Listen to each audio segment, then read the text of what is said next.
মানে শুনতে চাইবো আর একটু এক ধাপ এগিয়ে, সেটা হচ্ছে বেনজিরকে যদি গ্রেপ্তার করার থাকে, সক্ষমতা থাকে, তাহলে আমরা দেশ বিদেশে, আজিজ ভাই বলতেছিলেন শেখ হাসিনা সহ দেশ বিদেশে আওয়ামী লীগের বহু অপরাধী বা বিভিন্ন মামলায় অভিযুক্তদের সাহেবকে গ্রেপ্তার করছে দুবাই পুলিশ, ইন্টারপোলের রিকুইজিশন। এটা তো নেচার ইন্টারপোলের মাধ্যমেই হবে।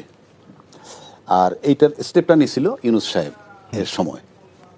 আমার কাছে খুব ইন্টারেস্টিং লাগে একটা জিনিস, আজকে আমি একটা জিনিস মিলাইলাম এটা দিয়ে, যে তারেক রহমান সাহেব যে দুর্নীতিবাজদের বিরুদ্ধে, এটার একটা ধারণা আমার হয়েছে।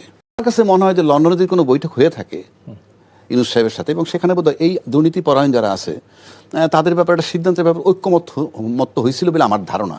কেন বলি, মানে আজকে জামাতও যদি ক্ষমতায় আসতো, আমি বলছি না, জামাতও যদি ক্ষমতায় আসতো, এই জিনিসগুলো অব্যাহত থাকতো। আর তারেক রহমান সাহেবদের মানে বিএনপির ক্ষমতা আসাটা ছিল খুব যৌক্তিক, মানে তাদের যে প্রভাব। সবচেয়ে ইন্টারেস্টিং ব্যাপার, এখানে শুধু ইউএস স্যাংশন ছিল কিন্তু এই ইউনূসের বিরুদ্ধে, বেনজির সাহেবের বিরুদ্ধে। সেখানে বোঝা যায় যে তারেক রহমান সাহেবের লন্ডনে খলিলকে যেভাবে রিসিভ করছিল, খলিল সাহেব যেভাবে রিসিভ করছিল, তার ধারাবাহিকতায় দেশে এসে নির্বাচন এবং খলিল সাহেবকে পররাষ্ট্রমন্ত্রী বানানো, এবং তারপরে আপনি যত কথাই বলেন যে পররাষ্ট্রমন্ত্রী খলিল সাহেব, তারেক রহমান সাহেব এবং ইউনূস সাহেব একটা লিঙ্ক আছে, এতে কোনো সন্দেহ নাই, কারণ এ তো ওই হাউজেরই ছিল। সেই হিসাবে বোঝা যায় যে ইউনূস সাহেব যেটা ত্বরান্বিত মানে শুরু করে দিয়ে গেছিল, আর সেটার ক্ষেত্রে আপনি মাথায় রাখতে হবে ইউএস স্যাংশন খাওয়ার পরে সে যে রাজত্বটা করছে, সেটা ন্যাচারালি ইউএস তার উপরে খ্যাপা আছে। এবং যদি আপনি কোথায় দুবাই মানে আমেরিকান ইনফ্লুয়েন্স আছে, ইউনূস ইনফ্লুয়েন্স আছে, এবং তারেক রহমান সাহেবের পছন্দটাকে আমি গুরুত্ব দেই, এই পছন্দটাকে আমি গুরুত্ব দেই যে তাকে চুজ করে রাখছে। এক, পুলিশকে কৃতিত্ব দিতে চাই বাংলাদেশের, কারণ তারা তো আফটার মনিটর করছে, এটাকে তো মনিটরিং এর মধ্যে রাখছে। আর এই মনিটরিং এর মধ্যে রাখছে কেন, সেটা হইল সরকারের প্রধানের যে অ্যাটিটিউড, তার উপরে তারা রাখতে বাধ্য হয়েছে। তৃতীয় ধাপ, ভাই একটা কথা বলছেন হাসিনাকে আনি না কেন, আমারও কথা ছিল। আচ্ছা আমি বলতেছি, এই যে সাহেব আমরা যদিও দেখি বেনজির রাজত্ব করছে, কিন্তু সরকার প্রধানের সাথে কিন্তু ওই আর্মি চিফ বলেন, বেনজির সাহেব বলেন, দূরত্ব কিন্তু বিশাল। কাছে ডাইকে নিলে মনে হয় ক্লোজ, কিন্তু ডিস্টেন্সটা অনেক বেশি। তো সেক্ষেত্রে বেনজির সাহেবকে আনা আর হাসিনা আনা অনেক পার্থক্য। বাকি অপরাধ যে হবে যদি ইউনূস সাহেব কোঅপারেট করে, এখন না থাকলেও ভাই ইউনূস সাহেব আপনি আমি এনে বিষয়ে যতই গালি দেই না কেন, সে সারা পৃথিবীতে লবিস্ট নাম্বার 1। পৃথিবীর বহু লোক তাকে ব্যবহার করে, বড় বড় দেশও তাকে ব্যবহার করে, যে ওই দেশের সরকার প্রধানের সাথে আমার একটা নেগোশিয়েট করে দাও। সাহেব আছে, কথাটা আপনার মাথায় রাখতে হবে।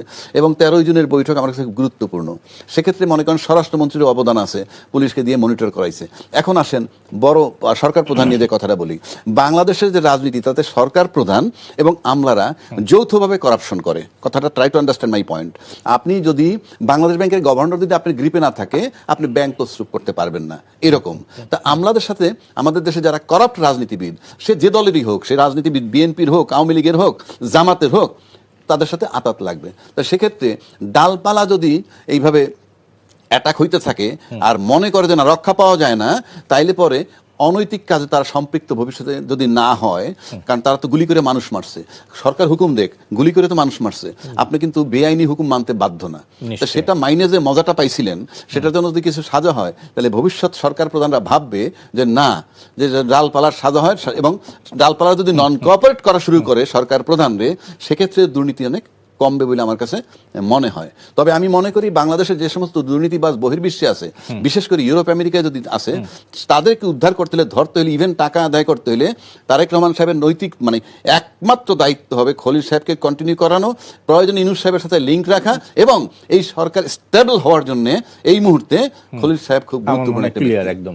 আজিজ ভাই, আপনার কাছে একটু এইটার সূত্র ধরে আর একটু জানতে চাই যে একটা কথা গত কিছুদিন যাবতীয় চাওয়ার আছে যে শেখ হাসিনা ফিরতেছে, আওয়ামী লীগের নেতারাও ফেসবুক, ইউটিউব বিভিন্ন জায়গায়ও বলতেছে, সাক্ষাৎকার, পডকাস্ট, সাক্ষাৎকার বিভিন্নভাবে। ইভেন কি আমরা কিছুদিন, এই গত পরশু দিনে বোধহয় দেখলাম আমাদের মানে মোফাজ্জল হোসেন চৌধুরী মায়া, সে বলছে যে আমরা ব্যাগটা গুছাইছি, চলে আসতেছি। এই যে একটা প্রক্রিয়া, আসতেছি, চলে আসবো, ইত্যাদি ইত্যাদি, বেনজিরের মতন একদম রাঘব বোয়াল গ্রেপ্তারের পরে তারা কি একটু কি চিন্তা করবে কিনা কিছু? না, বেনজির এবং শেখ হাসিনা এবং তার বহর এক না। বেনজির এখন একজন ইন্ডিভিজুয়াল, এখন ইন্ডিভিজুয়াল, কিন্তু একসময় তো বেনজির ছিল শেখ হাসিনার একেবারে ডান হাত না দুই হাত। শেখ হাসিনাকে এবং তার বহরকে আনুষ্ঠানিকভাবে ভারত আশ্রয় দিয়েছে, তারা ভারতের গেস্ট, এবং ভারতের সাথে আমাদের বন্দি বিনিময় চুক্তি আছে।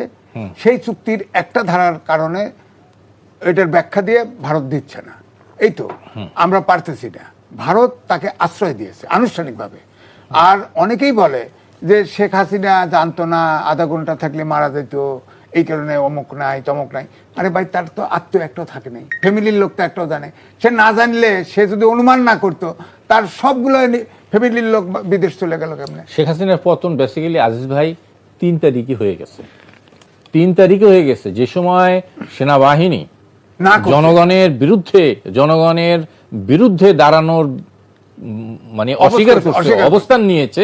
সেই সময় বেসিক্যালি শেখ হাসিনার কার্যত ওই সময় তার সব ফ্যামিলি মেম্বার, ওই গল্প করে লাভ নাই যে শেখ হাসিনা যাইতে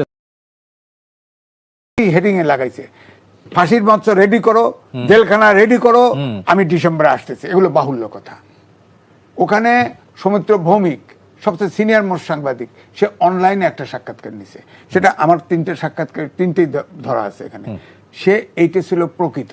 সে বলছে যে আমি তো সময় হলে আসবো। শেখ হাসিনা বলতে আমি সময় হলে আসবো। আর আপনি যে কথা বলতেছেন, যত আওয়াজ বাড়েন, এখন শেখ হাসিনা আসার ঘোষণা দিক বা আসুক, সাথে সাথে অভ্যুত্থানের শক্তি সব এক হয়ে যাবে। তার জন্য আসার মতো পরিস্থিতি নাই। তবে এখন কিন্তু যে ইউনূস সরকার যে অধ্যাদেশ জারি করে গেছিল, সেটা তো আপনার আইন হয়ে গেছে, কার্যক্রম নিষিদ্ধ আছে, তাই না? এখন আপনার যে ধরেন আওয়ামী লীগের সমর্থকের মাঝখানে জানাজা গিয়েও কয় জয় বাংলা, তখন খাপ করে ধরে ফেলে। বেকুব না? তুই জানাজা গেছিস, দোয়া কর, জয় বাংলা কসকা। জয় বাংলা বলার মানে সময় নেই তো, পাচ্ছে না কোথাও, ওই জন্য ওখানে বলে। আমার কথা হলো আক্কল থাকতে হবে তো। তুই জয় বাংলা তো অন্য কেউ কবে না, এই যে 3 জন বসে আছে, 3 জন কেউ কবো জয় বাংলা কব, মানে তুই আওয়ামী লীগ হিসেবে আইডেন্টিফাইড। তার অ্যাক্টিভিটিসটা বোঝানোর জন্য তো বলছে। আমার মনে হয় এই প্রসঙ্গে রাজ্জাকি ভাই যদি আপনার কোনো কথা না, আমাদের কতজন জানি কাতার না জেলখানায় গেছিল, আমি জানি না কোন জেলখানায় হয়েছিল, মিছিল টিছিল করছিল, সেই কারণে তাদেরকে গ্রেফতার করছিল কাতার।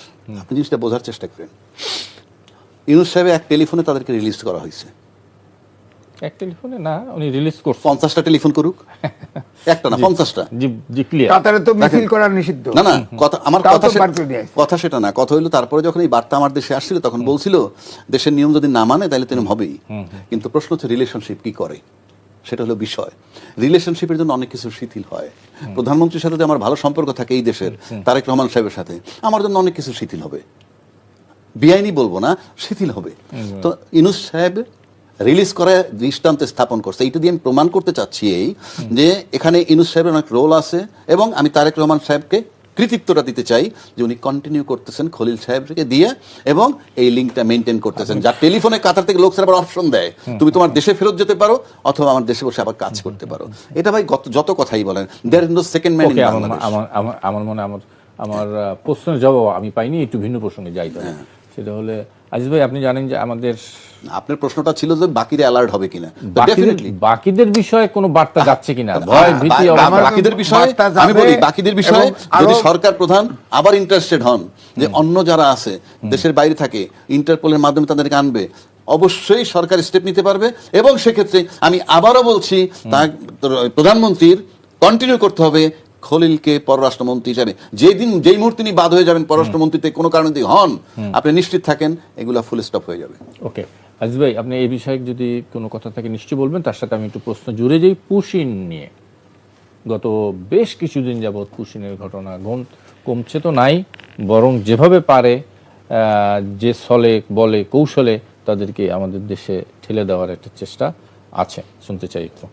এর সাথে আরো অন্যান্য বিষয় আছে যদি বলেন। দেখেন, রাজ্জাকি ভাই যে খলিল সম্পর্কে যতগুলো ইয়ে করলো, প্রশংসা করলো, কোন দিকে গুল্লি মারে এটা তো বুঝি না।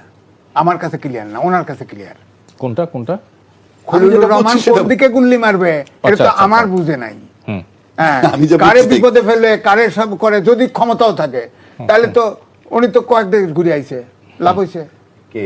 খলিলুর রহমান কয়েকটা দেশ ঘুরছিল না? তাতে কি হয়েছে? আগে। কাজ কি বন্ধ থাকে? কাজ কি খালি না, কাজ বলতো না, ঠিক আছে, করলে ভালো কথা, পুশিন ভালো নিয়ে কথা। একটু কথা- তো পুশিনের ব্যাপারে শোনেন, জি। পুশিনে একটা হচ্ছে দৃশ্যমান আর একটা অদৃশ্য। আমার কাছে মনে হচ্ছে এই যে শুভেন্দু অধিকারী, তিনি কিন্তু বাংলায় কথা বলতে পারেন, কিন্তু তিনি বাঙালি তো কে? তার মা বাবা বরিশালে আগলঝরা উপজেলার গ্রামের নাম আমার কাছে আছে। কে? তো ওই যে তিনি শুভেন্দু, হ্যাঁ। শুভেন্দু, এবং তিনি ছিল মমতা ব্যানার্জির ডান হাত। বিজেপি থেকে ইলেকশন করছে, জিতে গেছে।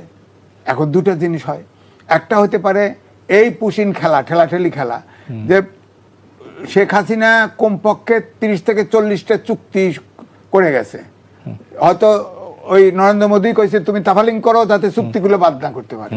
হ্যাঁ, সুতরাং ঠেলাঠেলি করো, এ ঠেলাঠেলি করে। আমার বক্তব্য, প্রথম কথা হচ্ছে, তুমি শুধু বাংলাভাষী মুসলমানকে দাও কেন? তুমি তো বাংলাদেশী, তোমার মা বাংলাদেশী, তোমার বাপ বাংলাদেশী, সে তো ওখানে নাম বদলায় আছে। তো তোমরা পুশিন হয়ে আসো, আশ্রয় দেবো, তোমরা আসো। তো এখন তুমি স্পেসিফিক্যালি বাংলাভাষী মুসলমানকে বার করার জন্য 1950 সালে ব্রিটিশ আইন ছিল আসামের থেকে বাংলাভাষী আগাও, ওইটা বলছে না শুভেন্দু অধিকারী, বলছে ওইটাই আমরা বাস্তবায়ন করবো, এইটা কইছে। এখানেও আমার কোনো আপত্তি নাই। আমাদের বিজেপি কিন্তু আর্মির নেতৃত্বে চলে, বিজেপির সংখ্যা কম, কিন্তু জনগণের সাহায্যে কিন্তু ঠিকই ঠেকাচ্ছে, হয়তো ফাঁকে ফাঁকে ঢুকতেছে। এখানে আরো কিছু ষড়যন্ত্র কথাপত্র বলছে, কিন্তু আমি বলছি অ্যালার্মিংটা হচ্ছে হিন্দুতে ছাপা হয়েছে, দি হিন্দু পত্রিকায় ছাপা হয়েছে। ওখানে সামরিক আপনার বিশেষজ্ঞরা, সাংবাদিক, লেখক, বুদ্ধিজীবী ইন্ডিয়ার সবাই বলতেছে যে তাদের চিকেন নেকটে মাথা ব্যথা, চিকেন নেক 20-22 কিলোমিটার, এটা 150 কিলোমিটার হতে হবে, বড় করতে হবে, নাহলে চীন যদি যুদ্ধ লাগে তা ওটা বন্ধ করে দিলে তো 7 সিস্টার আউট। বড় করতে হলে আমাদের এই পারে তো আমার দেশ, সেটা সে বড় করবে কিভাবে? না, বড় করবে হলো তারা লিখতেছে এইভাবে যে যুক্তরাষ্ট্র যেমন দখল করছিল, লুজিয়ানা দখল করছিল, ওই কিনে নিছিল, তোমরা ওইভাবে রংপুর কিনে নাও, $20 মিলিয়ন দিয়ে কিনে নাও। হ্যাঁ, যদি বাংলাদেশ রাজি না হয়, কিনে নাও, এবং ওখানকার যত হিন্দু আছে সব ভারতে নিয়ে আসো, আর এখানে মুসলমান, বাংলাদেশী মুসলমান সব রংপুরে ঢুকাই দাও। এটা কোনদিন সম্ভব? আমার দেশে আমি কি করব? না, শোনেন, এটা বলছে, শুধু তাই না, এখানেই না, তারপরে বলছে যে যদি বাংলাদেশ রাজি না হয়, $20 মিলিয়ন দাম, রংপুর কিনে নাও, যদি রাজি না হয় তাহলে সামরিক অপারেশন করে এটা দখল করো। বাপের রাজত্ব। মানে আমাদের সময় একেবারে কম, মানে এই বিষয়ে একটু শুনে ভিন্ন একটা প্রসঙ্গে আমরা পুশিনের যে বিষয়টা, আপনি যদি শুভেন্দু অধিকারীর ধরেন, তিনি কিন্তু 3টা দল বদল করছেন, অর্থাৎ কংগ্রেস, তৃণমূল, তারপরে বিজেপি। তার মানে হচ্ছে উনি যখন যে দলে যাবেন সেই দলের স্ট্যান্ডটাকে উনি নিবেন। আচ্ছা, এই স্ট্যান্ড হলো সেন্ট্রাল গভর্নমেন্টের, এবং সেন্ট্রাল গভর্নমেন্ট ক্লিয়ার করে দিছে সিএএ দিয়ে, সিটিজেনশিপ অ্যামেন্ডমেন্ট অ্যাক্ট, সেটা দিয়ে কনফার্ম করছে কাদেরকে ফেরত পাঠানো হবে। এখানে হিন্দু, এক মুসলিম ধর্ম ছাড়া অন্য ধর্মের ব্যাপারে এখানে শিথিলতা আছে। এখন সেটা তার আভ্যন্তরীণ সিদ্ধান্ত, সে কি করবে। এখন পুশিন যেটা আমাদের এখানে আসছে, সেই পুশিন এমনও কথিত আছে যে কিছু নাকি ঢুকছে। How far it is true আমি জানি না, আমাদের পত্রিকা তেমন কোনো রিপোর্ট করে নাই যে কাউকে ঢুকানো হয়েছে। এখন মনে করেন এই স্ট্যান্ডটা যতদিন তারা ক্ষমতায় আছে এটা থাকবে, এবং অ্যাটলিস্ট আগামী লোকসভা নির্বাচন যেটা আছে সেটা পর্যন্ত থাকবে। পাশাপাশি ওনারা এসে এই একটা অরাজক অবস্থা, দিনের পর দিন করবে, এত বড় একটা অন্যায় করে দেবে। না, পুশিন তো হয় নাই। আপনি কি পত্রিকায় লিখছেন যে পুশিন ভিতরে ঢুকছে কিছু? ভাই, আপনি তো চেষ্টা করছেন, ঢুকছে তো কিছু, ঢুকছেই, কিছু ঠেকায় রাখছে। আমার কথা শেষ করতে, আপনি কি কোনো নিউজ করছেন? আমার কথা তো, আমাকে তো ভাই নিউজের উপর ডিপেন্ড করতে হবে। আমি তো কোনো পত্রিকার নিউজ পাইনি রে ভাই। আমি বলতেছি ঢুকাইছে, মনে করেন আমি ঢুকাইছি, আমি ধরে নিলাম। যদি ঢুকাইনো ধরে নেয়, নিউজটা কে করবে? বাংলাদেশ সরকার আমাদেরকে অবগত করবে না? যেমন ধরেন সব নিউজ কি সরকার অবগত করে? নিউজ না হইলে তাহলে কি আমার দেশের সরকারের ব্যর্থতা? আমি বলি, এই যে নতুন যিনি হাইকমিশন আসলেন, দীনেশ ত্রিবেদী, দেখেন উনি আইসা অনেকগুলা কথা বলছে। উনি ল্যান্ডে আসার পর যখন বাংলাদেশে ঢুকছে, তখনও কিন্তু উনি বলছেন যে আমি মনে হয় যে ভারতে আছি। দ্বিতীয় কথা, উনি বলছেন যে 140 কোটি লোকের যে গণতন্ত্র, বাংলাদেশ এখানকার যে 20 কোটি, এই 160 কোটি লোকের যদি একটা গণতন্ত্র হয়, শক্তিশালী গণতন্ত্র, আমরা বিশ্বের দরবারে একটা শক্তিশালী হব। এখন এটা তাদের ডিজায়ার, এটা তারা চায়, করতে চায়। এটা আপনি আমারও যদি ব্যক্তিগতভাবে বলেন, আমি তো একটা সমর্থন করারও কেউ না, রিজেক্ট করার কেউ না। না, কিন্তু সরকারের শেষ করতে দেন। জি। কিন্তু ওনারা যেন মনের ভাবটা পরিষ্কার করছেন, যেটা চান ওনরা, সেইটা যে পরিষ্কার করছেন, এইটা আমি 55 বছরে প্রথম দেখলাম। তো এই যে ক্লিয়ার করছেন, সেটার জন্য আমি তার প্রশংসা করতে চাই, যে এতদিন তো আমরা ছিলাম ধোঁয়াশা, কিন্তু উনি একটা জিনিস পরিষ্কার করে দিলেন, যার অর্থ অনেকটা দাঁড়ায়, আমি ওই অখণ্ড ভারত বলবো না, বাট এর অর্থ যা দাঁড়ায় আমি যা বুঝি, যেই কথার কারণে আপনি খেপছেন, তার মানে অর্থ উনি যেটা করতে চেয়েছেন সেটা আপনি বুঝছেন, এবং সেই অর্থটা হয়তো আপনার বিরুদ্ধে যায়। এখন প্রশ্ন হচ্ছে, এটা তার ডিজায়ার। অ্যাকর্ডিংলি আমার দেশের যে সরকার, তারও একইভাবে, এটা কিন্তু ভারত সরকার বলছে, কারণ হাই কমিশনার বলা আর মোদি প্রধানমন্ত্রী বলা কোনো পার্থক্য নাই। এর বরাবর আমার সরকারের স্টেটমেন্ট আমি চাই। ওনরা যেভাবে দিছে একইভাবে সরকারের স্টেটমেন্ট। আপনি এখানে বসে আমরা টক শো করবো আর আলাপ করবো। সরকার ডাইরেক্ট স্টেটমেন্ট না দিলেও আপনি indirect দেন। তথ্যমন্ত্রী এ নিয়ে কথা বলেছেন। আমার মনে হয় একটু ভিন্ন প্রশ্ন। আচ্ছা, আপনি শেষ। আমি এখন শেষ করে দিচ্ছি। এখন প্রশ্ন, তার ডিজায়ারটাই তো আমার হাত নাই। আমরা যেমন এখানে বসে বলি পাকিস্তান, টার্কি, বাংলাদেশ নিয়ে একটা শক্তি বলয় তৈরি করব, একইভাবে উনি এসে যদি কয় বাংলাদেশ আর ভারত নিয়ে বলয় তৈরি করব, এটা যে খুব দোষের কিছু তা না, কিন্তু ওনার বক্তব্যের ভিতরে যদি আমরা কোনো দুরভিসন্ধি পাই, government should take necessary steps in this regard. Okay, Aziz ভাই 30 সেকেন্ডে একটু বলবেন সংক্ষেপে। আমি এর সাথে আরেকটু দিতে চাই। 8 দিন